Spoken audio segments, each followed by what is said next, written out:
سڵاو ڕێز بووەوە بینەرانی خۆشەویستی تەلەڤیزیۆنی کۆمەڵە. ئازیزان بە بەشی دووەم و کۆتایی هەڵسەنگاندنی هاوبەشی حیزبی کۆمۆنیستی ئێران و ڕێکخراوەی کرێکارانی شۆڕژگێڕی ئێران ڕاهی کاریگەر لە خزمەتەوەی ئازیزداین. هەڵسەنگاندنێک لەژێر ناونیشانی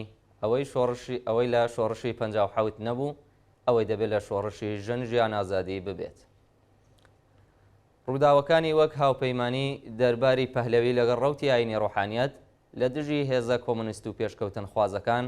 کە ئەو سیاسەتە لە قۆناغی دوای جەنگی جیهانی دووەم لە وڵاتەکانی ڕۆژهەڵاتی ناوەڕاستدا لەلایەن دەوڵەتی ئەمریکا و پشتیوانی لێ دەکرا.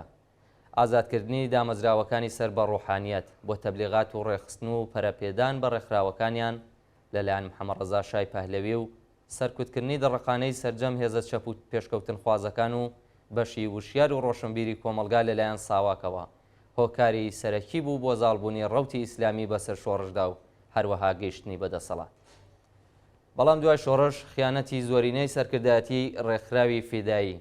بەهێزترین ڕێکخراوی جەماوەری چەپ لە دوای شۆڕش و برنیەم ڕێکخراوەیە بەرەو پەیڕەویکردن لە خەتی ئیمام،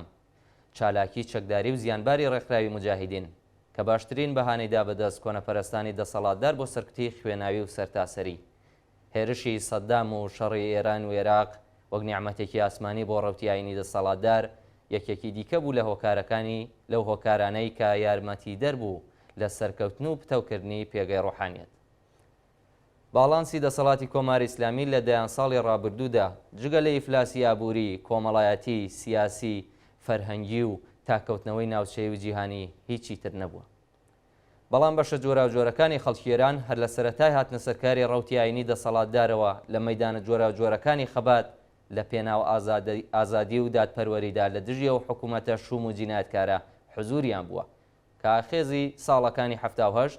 88، 96، 97، 98 و دوجار شۆڕشی ژینا بە دروشمی ژن ژیان ئازادی چەند نمونەیەکی بەرجەستەی ئەو خەبات و ناڕەزایەتیانە. ئێستا ئێمە لە دۆخێکدا بەسەر دەبین کە ئاخێزی شۆڕژگێڕانەی ژینا کۆماری ئیسلامی گەمارۆداوە و خەبات و بەرەو ڕووبوونەوەی بەردەوام لە پێناو کۆتایی هێنان بە دەسەڵاتی کۆماری ئیسلامی بە هەوراز و نوشێوەکانی تایبەت بە قۆناغی قەیرانی شۆڕژگێڕانە حکوومەتی ئیسلامی خستووەتە ژێر گوشارێکی کەمێنە و تەنگی پێڵچنیوە. کۆماری ئیسلامی ئێستا گەیشتووەتەوە ئاستەی کە بۆ مانەوەی دەسەڵاتەکەی ناچارە تەنیا بە پشبەستن بە هێزی سەرکوتی هەرچی زیاتر و بەردەوام و جینایەتکارانە درێژە بە ژیانی خۆی بدات و ڕۆژ بە ڕۆژ زیاتر لە بەرامبەر بەشی هەرە زۆری کۆمەڵانی خەڵکی ئێراندا بوەستێتەوە. لەسەر بەستێنی ئەم ئاخێزە شۆڕژگێڕانەیە کەوانە وەرگرتن لە ئەزمموی شۆڕشی 57 دەتوانێت ڕێنما و ڕێنشان دەربێت. ئێستا خەڵکی ئێران بە پێچەوانەی شۆڕشی ساڵی 57 لە درێژەی خەباتی 45 ساڵی خۆیان لە دژی کۆماری ئیسلامی سەبارەت بە نیزامی ئەڵتەرناتیڤ و جێگرەوە وردە وردە گەیشتوونەتە خوێندنەوەیەکی تا ڕادێک ڕوونتر کە لە مێژووی ئێراندا هەرگیز نمونەی نەبووە. لە سیستەمی ئەڵتەرناتیڤی جێگەی پەسەندی زۆرینەی خەڵکی ئێراندا بەرابەری مافیژنان لەگەڵ پیاوان و جیایی دین لە دەوڵەت و هەروەها بنەمای دەسەڵاتدارەتی جەماوەری لانیکەم لە ئاستی تێوەریدا چاسپاوە. ئەم گۆڕانکاریانە کە بەرهەمی چەندەیە خەبات و تێکۆشانی خەڵکە لە دژی ڕژیمی کۆماری ئیسلامی هەرچەندە هەنگاوێکی گەورەیە بەرەو پێشەوە، بەڵام هێشتا مەودایەکی زۆری هەیە تەنانەت لەگەڵ بنەماکانی دێموکراسیەکی جێگیر. ئەرکی هێزە چەپ و کۆمۆنیستەکانە کە پێداگری بکەن لەسەر بەشێکی گرنگ لە پرسە بنەڕەتیەکانی پەیوەست بە نیزامێکی ئەڵتەرناتیڤ، داکۆکیکردنی لێبڕاوانە لە مافی دەسەڵاتدارەتی جەماوەر بەکردەوە، واتە مافی خەڵک بۆ بنیاتنان و گۆڕینی سیستەمی سیاسی، مافی دیاریکردنی چارەنووسی نەتەوەستەم لێکراوەکانی وڵات و یەکێتی و یەکگرتووی خۆبەخشانەیان بە تایبەت لە وڵاتێکی فرەنەتەوەی وەک ئێراندا بەرابەری تەواوەتی ژنان و پیاوان نەک تەنها لە بواری یاساییدا بەڵکو لە هەموو بوارە واقعیەکانی ژیاندا بە تایبەتی لەسەر بەستێنی شۆڕشی ژینا وەک شۆڕشێکی ژنانە. گرنگی ئازادی سیاسی بێ شەرت و مەرج، دابینکردنی کۆمەڵایەتی هەمەلایەنە و گشتگیر بۆ شارۆمەندان و بە تایبەت چینە بێبەشەکان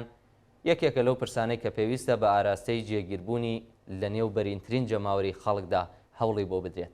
بە پێچەوانەی شۆڕشی ڕێبەندان کە خەڵک بە دروشمگەلێکی نەرێنی و لە شێوەی جەماوەرێکی بێفۆرمدا هاتنە مەیدان، شۆڕشی ژینا لە درێژەی ساڵانێک بزوتنەوەی داواکاری تەوەری چین و توێژە جۆراوجۆرەکانی جەماوەردا شکڵی گرتووە کە بە داواکاری و شێوەیەک لە لێک هەڵپێکراوی و زۆر جاریش لە شێوەی بزوتنەوە گەلێکی جۆرا جۆردا دێنە مەیدان. بزوتنەوە گەلێکی کە نەک هەر دژبەیەک نین، بەڵکو بە ئاشکرا و زۆر بە خێرایی لێک نزیک دەبنەوە و لە هەمووی گرنگتر لە ئیمکاناتێکی بەرچاوی زانیاری گەیاندن و پەیوەندیەکی سربەخۆ لە ڕژیم بەهرەمەندە. هەر بۆیە ئێستا کۆمەڵانی خەڵکی ئێران لە ئاستێک لە ئیمکانات و دەرفەتی خۆڕێخستنی سربەخۆ و لە خوارەوە بەهرەمەندن کە ئەگەرچی لە مێژووی ڕابردووی ئێراندا بێوێنەیە، بەڵام هێشتا لەگەڵ شکڵپێدان و بنیاتنانی کۆمەڵگەیەکی ڕاگاژۆکردووی مەدەنی بەهێز مەودای زۆرە. کەش و هەوای خەباتکارانەی ئاخێزی ژنجیان ئازادی کە بۆتە نەبەردێکی درێژخایەن دژ بە ڕژیم باشترین دەرفەتە بۆ بەهێزکردنی ئەو ڕێخستانە کە پشتیوانی و بەهێزکردنی یەکێکە لە ئەرکە هەرە گرنگەکانی چەپ و هێزە کۆمونیستەکان. بەم جۆرەیە کە دەتوانرێت پەیوەندیەکی پتە و لە ناخی خەبات بۆ ئازادی و خەبات لە پێناوناندا دروست بکرێت. شۆڕشی ساڵی 57 لە دۆخێکدا ڕوویدا کە ڕژیمی شا بەکردەوە دوژمنێکی دەرەکی چالاکی نەبوو، بەڵام ئاخێزی شۆڕژگێڕانە ئێستا لە کاتێکدا بووەتە بزوتنەوەیەکی گشتگیر کە کۆماری ئیسلامی بەکردەوە هیچ هاوپەیمان و تەنانەت دۆستێکی متمانە پێکراوی لە نێو دەوڵەتەکانی دیکەدا نییە. هەر بۆیە ئەرکی سەرشانی هێزە چەپەکانە کە ڕۆشنگەری پێویست سەبارەت بە ڕۆڵی نیەکتیڤی زلهێزە دەرەکیەکان لە مەڕپرسی شکڵپێدان با ڕێبەریەکی سەپێنراو بە مەبەستی بەلا ڕێدابردنی نەبەردی سەرتاسەری جەماوەر بخەنە دەستوری کاری خۆیانەوە. 45 ساڵ لەمەوبەر شۆڕشی شکۆداری خەڵکی ئێران لە لووتکەی سەرکەوتندا لە ناوەوە تووشی شکستێکی سەخت بوو. ئەمڕۆ دەبێ بنەوەی نوێ بڵێن کە وێ ڕایوانە وەرگرتن لە هەڵەکانی ڕابردوو پێویستە بەم دروشمەی مارکسیستە شۆڕژگێڕەکان واتە شۆڕش مرد بژی شۆڕش وەفادار بمێنینەوە. شۆڕشی ڕێبەندان شکستی هێنا، بژی شۆڕشی ژنجیان ئازادی.